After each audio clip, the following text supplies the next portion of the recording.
মুন্সিগঞ্জের সিরাজদি খানে মায়ের বিরুদ্ধে ২৪ দিনের এক নবজাতককে পুকুরে ফেলে হত্যার অভিযোগ, আটক মা। মুন্সিগঞ্জের সিরাজদি খানের ক্যান ইউনিয়নের সোলপুর গ্রামে শুক্রবার ভোরে মাত্র ২৪ দিনের শিশু শফিক মণ্ডলকে পুকুরে ফেলে হত্যা করা হয় বলে অভিযোগ উঠেছে তার মা সারথী মণ্ডলের বিরুদ্ধে। ভোররাত ৫টার দিকে নবজাতককে খুঁজে না পেয়ে পরিবারের সদস্যরা খোঁজ শুরু করেন।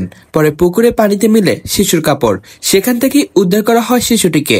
নবজাতকের খালাতো বোন পুষ্পিতা মণ্ডল জানান, নানি বাড়িতে সে বাচ্চাটিকে এতদিন লালন পালন করেছে। গতরাতে আমি বাড়িতে গেলে এই দুর্ঘটনা ঘটে।